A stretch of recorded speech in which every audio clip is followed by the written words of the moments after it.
Olá, seja bem-vindo a mais um programa Questão de Ordem e hoje eu recebo aqui no plenário da Câmara a vereadora Karina Caronini. Karina, muito obrigada pela sua participação. Obrigada, estamos aqui para mais um programa, para levar informação e fazer com que as pessoas conheçam o trabalho aqui do Legislativo. Isso mesmo, Karina. Nós estamos no mês da mulher, uma data que nós não podemos deixar de falar. Você como vereadora aqui na Câmara de São José do Rio Preto, a única vereadora atualmente aí em exercício, não é?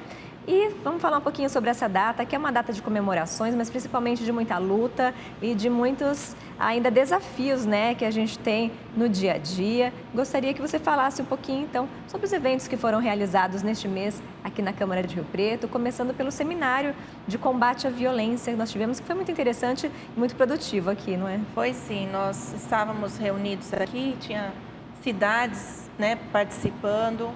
A presença do juiz da Vara da Violência Doméstica, doutor Alceu.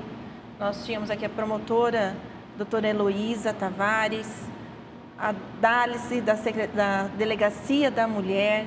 Enfim, nós tínhamos profissionais que lidam com a situação de violência constantemente.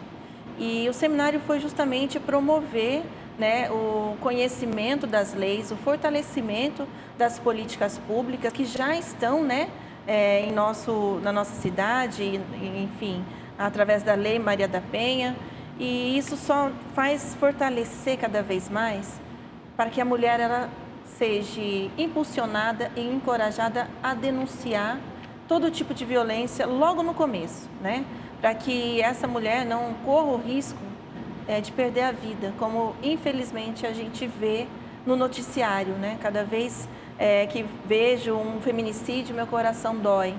Nós tivemos ainda eu comentei em sessão, que foi da vereadora de Juazeiro do Norte, que ela foi assassinada pelo namorado. Uma moça que estava iniciando aí, médica, iniciando a vida pública e infelizmente teve sua vida ceifada por um relacionamento abusivo. Essa é a preocupação, que as mulheres possam identificar os relacionamentos abusivos logo no início de um começo, de um namoro, para que elas tenham força e se posicionar. Nós temos que amar, ser amada, mas o respeito nunca pode faltar. E sobre isso e outros assuntos que a gente teve aqui no seminário, foi muito bacana, foi interessante, as falas, A promotora Heloísa falou na eficácia das leis. Eu, como legisladora, sempre pensei na eficácia da lei. Estar aqui no plenário, ter a aprovação das leis, mas essa lei não tiver uma eficácia para a nossa população, ela se torna desinteressante, Então, enquanto vereadora, eu sempre tenho essa preocupação de produzir, aprovar leis que chegue lá na ponta e que seja um sucesso na vida das pessoas. Inclusive, a doutora Heloísa, durante o seminário, falou da aplicação da lei municipal, de autoria do vereador Renato Pupo, que diz respeito aos bares, do acolhimento, do auxílio à mulher que está em situação de violência. Sim. Nesses estabelecimentos, bares, restaurantes, casas noturnas. Em relação à lei estadual, que tem o mesmo teor, mas a lei municipal tem aí uma punição, uma multa dos estabelecimentos que não cumprirem, Isso é uma forma, sim, o objetivo não é onerar os estabelecimentos, mas é uma forma de auxiliar, Coibir o agressor. Cumprido. Saber que aquele estabelecimento, ele está cumprindo uma lei, de proteção à mulher em situação de violência. Então, isso faz com que crie aquele temor, Por exemplo, até a doutora disse que não somente nos espaços onde tem mulheres, mas também até no banheiro masculino, para ele entender que aquele estabelecimento está sendo monitorado por muitos olhares, E que qualquer ação de agressão, algum comportamento que venha prejudicar, ameaçar essa mulher, ele está sendo assistido e vai ser denunciado. Então, quando o agressor ele se vê que existe uma atmosfera que vai coibir, ele vai ter que parar. E quando agir, ele vai ser preso, porque é um ato, A polícia vai ser acionada, ele vai ser processado. Então, isso tem que começar a ser contínuo, Tanto naquela campanha do sinal vermelho, que foi para as farmácias. estendeu em todos os comércios, porque eu acho que a proteção à mulher, ela tem que ser em todo lugar, em todo espaço, privado, público, ela tem que se sentir segura. A gente carrega um histórico de anos de sofrimento, de desrespeito, né, de insegurança. Quantas mulheres não perderam a vida para que os movimentos feministas, né, não criassem força e lutassem não só por essa mulher, mas por todas as mulheres, né? A história nos demonstra que a luta é constante e nos faz permanecer lutando, né, uma com a outra, né, praticando movimentos, exigindo, né, como se diz, a proteção a todo instante, né? Somos seres humanos, né? E a gente ainda continua lutando por segurança, por respeito. A luta nunca vai parar. Não pare, é um debate de toda a sociedade, né? E com o auxílio do poder público, que tem as ferramentas para coibir, para fazer as punições necessárias, não é? Tem que ser um debate, a interação de todos aí, não é? A Lei Maria da Penha, ela veio para isso, né? Ela coloca suas regras, colocam ali que o Estado, o município poderá produzir ferramentas, próprias leis, né, para coibir a violência. E foi o que nós estamos fazendo aqui. O vereador Renato Pupo, naquele momento, teve essa sensibilidade. Nós aprovamos em plenário e em 2019. E a lei do Estado foi agora em 2022. Mas a gente passou um momento de pandemia, né? Então, aquele movimento que poderia ser feito foi impedido devido à própria pandemia, que fechou tudo, né? Teve todo aquele problema social, né? Mundial, na verdade. Mas vem boa hora, nunca é tarde para a gente reivindicar os nossos direitos e pedir ajuda, né? Essa mulher sempre tem que estar pedindo ajuda. É importante a gente falar dessa lei do vereador Renato e que foi aprovada por unanimidade aqui, né, pela Câmara Municipal. A Câmara sempre voltada para a proteção às mulheres e à população mais vulnerável e ao foco do seu trabalho aqui como legisladora também, não é, Karina? Ao longo desses anos aí, o foco do seu trabalho tem sido a proteção às mulheres, principalmente. Sim. Quando iniciei nosso mandato, eu escolhi bandeiras, né? E uma delas foi a questão da violência doméstica, por entender que essa violência ela interfere em toda a família, né? Porque até o agressor sofre, ele precisa de ajuda, a mulher precisa de entender o que é a violência, as crianças passam por situação de violência, até os animais. Então, é um contexto familiar, né? Que quando é desestruturado, causa sofrimento, causa, como se diz, problemas sociais, emocionais, mentais. A violência ela é terrível. A gente tem que combater a todo momento. Acaba aí atingindo a todos, né? Vamos falar um pouquinho, relembrar um pouco dos seus projetos, as suas leis relacionadas a esse tema. A gente tem aí as campanhas, né? A conscientização durante esse mês de março. Sim. Nós tivemos, por exemplo, a lei promulgada da divulgação do Disque Denúncia nos ônibus. Não é? Sim. Que parece uma coisa simples, mas é importante que haja essa divulgação para que a mulher possa saber lá o número, divulgar. E é um incentivo também, né? É um incentivo. Às vezes, a mulher, né, no desespero, ela vai ligar para o 190. E a nossa ideia era divulgar o 180 no transporte público, de maneira que ficasse nítido aqui. Incentivar, né? Olha, eu vou ligar, eu vou tomar coragem, eu vou ligar no 180. E eu estive em Brasília para ver como funcionava a questão do 180 e como que isso era direcionado para os municípios. No caso, o meu município, São José do Rio Preto, eu queria ter acesso às políticas públicas que estariam cadastradas ali no sistema, porque eles trabalham com o Brasil e fora do Brasil, o 180.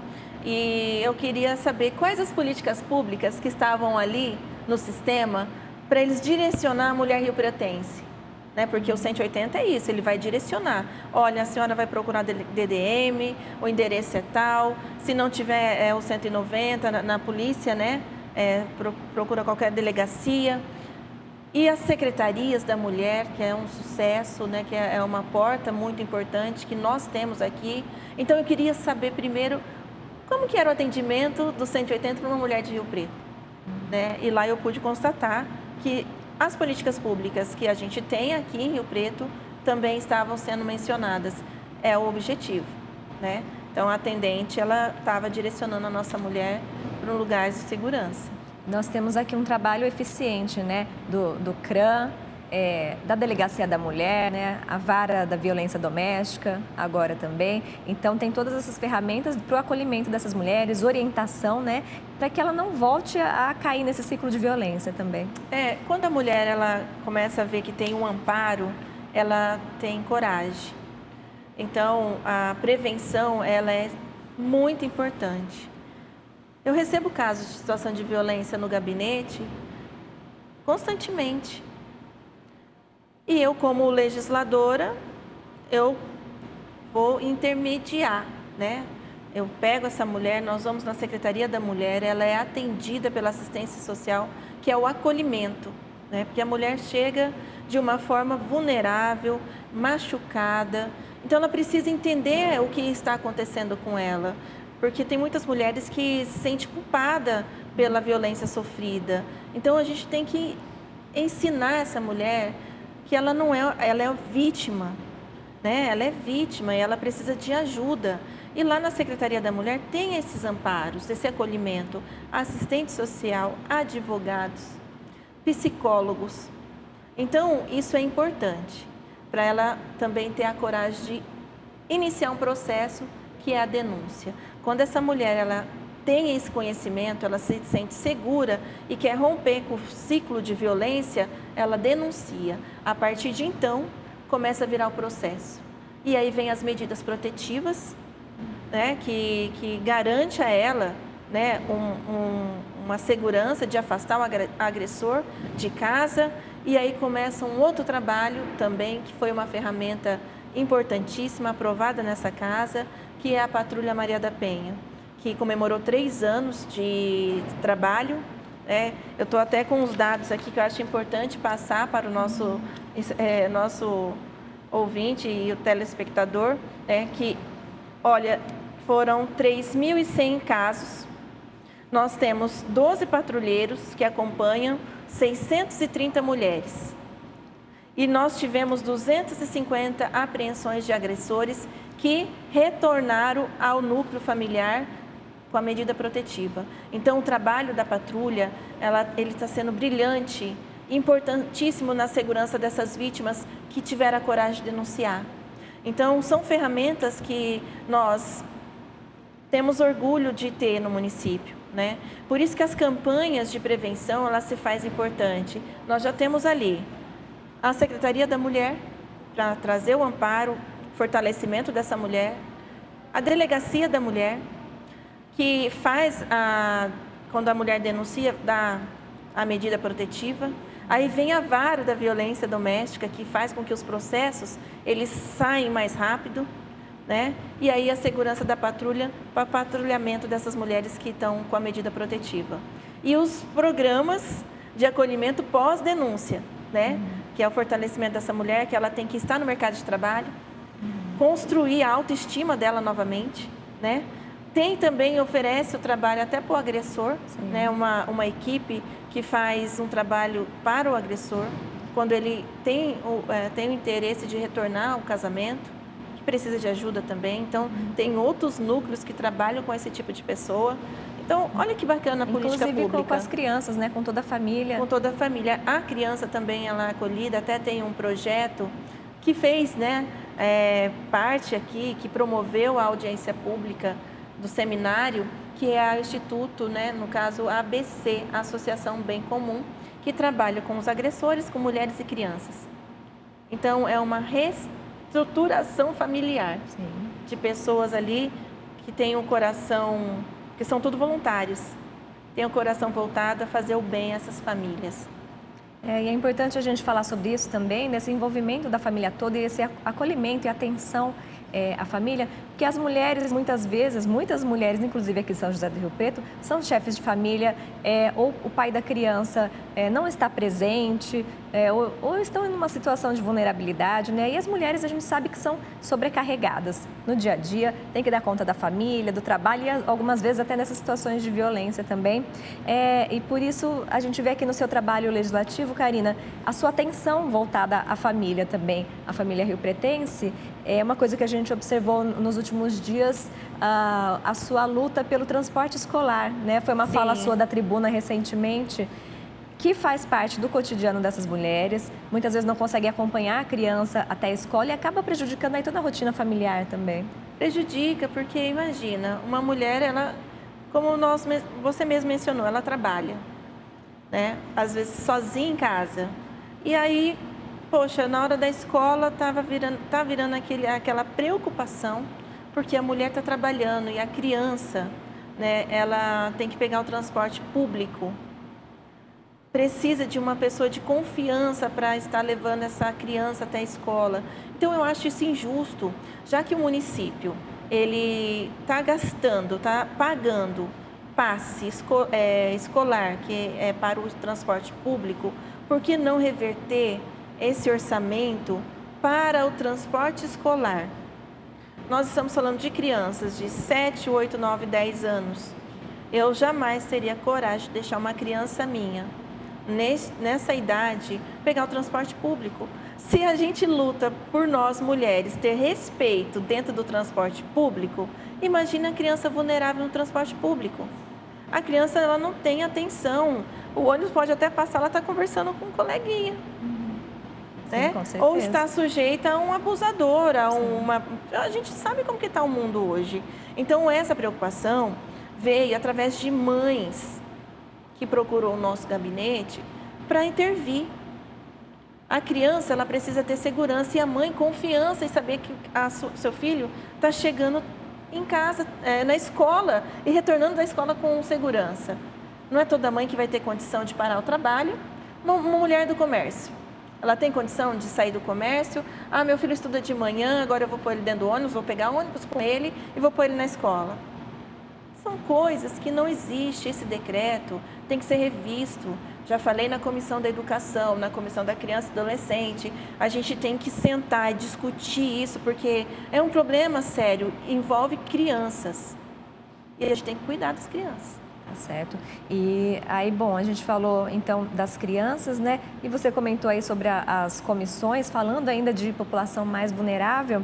Eu queria mencionar aqui as comissões das quais você está fazendo parte aqui nessa legislatura, nessa gestão. Temos a comissão, então, da criança e adolescente, comissão de obras, assistência social, direitos da mulher e do idoso. Então, aí abrange... Causa social. Causa social. Eu, enquanto assistente social, o meu jeito de atuar é dentro do legislativo. Até conversando com algumas amigas já que fazem o serviço social, eu falei, olha, a minha contribuição é a promulgar leis que dê condições de trabalho para assistente social atuar junto às famílias, né? Junto às crianças, às mulheres, aos idosos. Esse é o meu objetivo aqui dentro, né? E essas comissões eu sempre estou participando. E a Comissão da Educação, eu não estou como membro, mas eu sou suplente e eu estou sempre ali presente, porque é algo que é importante saber, né? Garantir direitos. Como é que tem sido a atuação dessas comissões? Vocês sempre levantam debates aí, pelo menos para estimular o Poder Executivo ou para fazer alguma cobrança, né, em relação a esses temas. Exemplo, sobre o transporte escolar. É uma demanda de assistência social, Sim. de educação Sim. e criança e adolescente. Então, nós tivemos uma reunião envolvendo 3 comissões para falar sobre isso. A secretária da Educação está prevista vir ainda esse mês para que a gente possa falar sobre esse assunto, sobre as vagas em creches, né? Essa também é recorde aqui na casa. É um assunto recorrente também, recorrente. Né? Todo o tempo nós recebemos solicitações e a gente fica preocupado com essa mulher porque ela precisa trabalhar. Para essa família, né? Às vezes é o pai que está desesperado, que a esposa começou a trabalhar. E, enfim, é um assunto sempre atual, que tem que ser debatido. A comissão de obras, a gente tem agora, né, a fiscalização da reformulação ali do terminal rodoviário que pegou fogo. Então está sendo reconstruído, está finalizando a obra já. E eu faço parte dessa comissão, teremos uma visita técnica no local em breve, para a gente ver como ficou, né? Como ficou. Também foi um momento polêmico, que eles estavam reivindicando algumas melhorias antes de finalizar o projeto, né, da rodoviária. Então, é atuação, né? O vereador, ele tem que estar presente, ele tem que estar atuando, tem que estar sempre respaldado, porque o munícipe vai vir perguntar, as categorias vêm procurar a gente, né? E a atuação, ela tem que ser cotidiana. E eu sou uma vereadora atuante, eu gosto de estar representando as pessoas que me escolheram estar aqui. Em diversos segmentos, né? Falando de vereadora atuante, nós temos aí no mês da mulher uma lembrança, uma recordação das ex-vereadoras que já passaram aqui pela Câmara de Rio Preto, inclusive com a inauguração do painel 8 de março, né? Que foi idealizado pelo seu gabinete. Aí me conta um pouquinho como que vai funcionar essa homenagem. Olha, quando nós pensamos nessa galeria das ex-vereadoras, foi por quê? A representatividade. Nós recebemos escolas aqui constantemente, e, poxa, é tão difícil ter uma vereadora em mandato, e na história, né, foram 580 vereadores para 12 vereadoras. Então, é muito alto o número de homens legislando e mulheres, a participação da mulher. Então, a gente tem que sempre falar sobre isso, né? O fortalecimento dessas mulheres para que elas venham estar na Câmara, né? Que elas venham participar das eleições, para que venham representar a cidade. Atualmente, eu estou sozinha como vereadora aqui no plenário. Nós temos a Cláudia de Júli, que está licenciada na Secretaria do Bem-Estar Animal, mas é muito pouco, nós somos 16 e 1. E antigamente nem teve legislatura que nem mulheres tiveram na Câmara, né? Então foi a partir da 11ª legislatura que começou a ter 1, 2 vereadoras.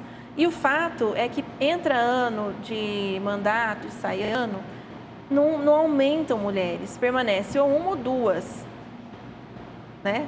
Poucos anos, né, eu tive 3 mulheres aqui, né? Então eu estou no 3º mandato, então eu tive a oportunidade de ter 3 vereadoras, até 4 por uma suplência, né, uma substituição assim de um mês, mas é muito pouco a representatividade, né? Então, como nós falamos, as pessoas que escolhem os seus vereadores, então a população tem que começar a potencializar mulheres, que nós somos maioria, votar em mulheres, né? Para que a gente tenha a sensibilidade de votar coisas importantes, pautadas. Inclusive para que a gente incentive mais mulheres, né, para se candidatarem a esse posto, saberem que é lugar nosso aqui também, né? Exatamente. E você vê, né, foi tão bacana quando a gente viu os semblantes das ex-vereadoras, de ver o quadro, até a vereadora, sempre falo vereadora Márcia Caldas, ela falou assim, eu vou trazer a minha netinha para ver, né? Porque é um orgulho. Estar no Legislativo é um orgulho. É difícil chegar aqui. É difícil permanecer. Então, a gente não poderia deixar o legado dessas mulheres que batalharam, que venceram nas urnas e tiveram a oportunidade de representar a sua cidade. Então, fiz com carinho, fiz uma forma de gratidão a essas mulheres guerreiras que se empenham em fazer o bem à tua cidade. Então, foi isso. Foi a primeira Câmara, né, do Estado, eu acho que até do Brasil, a ter um espaço voltado somente às ex-vereadoras que trabalharam pela cidade. Bom, quem quiser ver aí a Galeria 8 de Março, é um painel instalado aqui no corredor principal da Câmara Municipal, que está de portas abertas todos os dias para os munícipes que quiserem vir conhecer. Podem até visitar a TV Câmara também, o gabinete da vereadora Karina. Estamos à disposição aqui, com todo o carinho para receber o nosso munícipe. Karina, e os planos para os próximos meses? Tem alguma coisa já em pauta? Algum projeto em andamento? Olha, o mês de março ainda vai ocupar bastante, tem algumas ações que nós vamos estar realizando, né? O trabalho é voltado à prevenção, tanto na segurança da mulher, como também em maio, que eu faço trabalho voltado à criança e adolescente, também campanhas de prevenção no que diz respeito, né, ao abuso sexual dessa criança, na exploração sexual dessas crianças, porque hoje o mundo é muito dinâmico, está na nossa mão, né? E os crimes de abuso e exploração sexual também está aqui. Eu participei de um seminário também em ano passado, 2022, e falava muito dos crimes da internet, né? Os nossos filhos, eles estão com um celular na mão. E aqui é uma praça pública que tudo passa. E o agressor, o abusador está aqui também, né? E eu fiquei chocada com os números alarmantes de crianças e adolescentes que se envolvem com agressores, abusadores pela internet, pelos jogos, né? Os meninos, pelos jogos, esses jogos online, que eles começam a ter os seus parceirinhos, né? E aí começam a conversar, eles se falam, né, durante esse jogo e marcam encontro para se conhecerem. Então, os abusadores, agressores, eles omitem a idade, se passam por criança e acabam aprisionando e abusando de crianças. E isso deixou eu com muito medo, porque os pais têm que estar atentos ao celular da criança. Grupos escolares, as crianças têm grupos aqui. Tem que ver quem são de fato, se são crianças, porque tem aqueles que conseguem atuar, assim, entrar em grupos, né? Mandar imagem. O WhatsApp da criança tem que ser monitorado. Meninas, às vezes elas são iludidas. O que é? Entrou aqui para você ser modelo. Manda foto do corpo, manda fotos sensuais. Isso é vendido no mercado negro da internet. É uma cadeia maldosa, criminosa, que é ali nos bastidores da net negra, né? E isso é rodado no mundo. Quantas crianças não somem? Quantas meninas, depois do envolvimento aqui, são abusadas? Então, é muito grave. E a gente tem que trabalhar na prevenção, dentro das escolas. Que pode ser feito, então, uma conscientização, um trabalho diretamente com essas crianças, com os pais também. Com as crianças, né? Porque os pais, eles têm que se informar, ter informação do que o filho está fazendo. Mas a criança é a primeira. A criança é a primeira porque ela que está ali sendo iludida.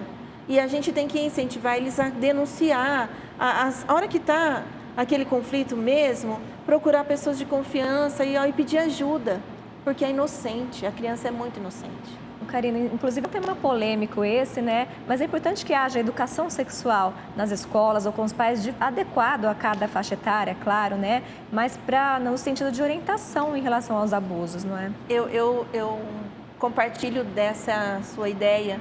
A educação sexual ela tem que acontecer para o conhecimento do corpo da criança, porque nós temos que ensinar as nossas crianças a não mostrar as partes íntimas, a não deixar ser tocados nas partes íntimas, mostrar e educar a criança.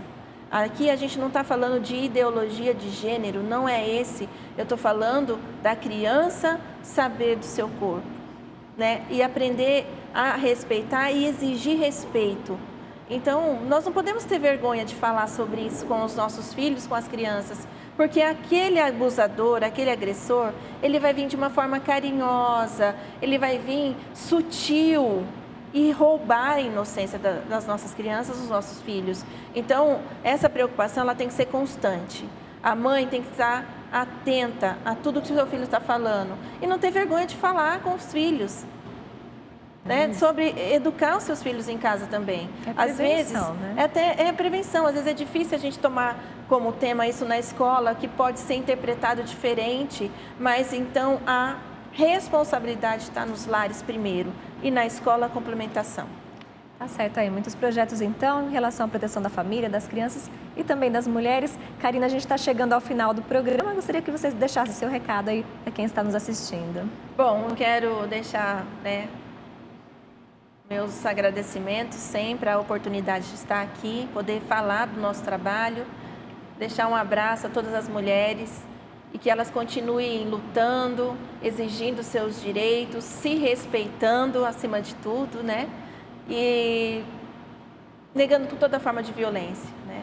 E fazendo com que os dias delas sejam leves, produtivos, que elas se sintam felizes e realizadas em tudo que propor a ser e fazer, que nós podemos estar em qualquer lugar, sermos o que queremos ser, com todo o nosso amor e respeito.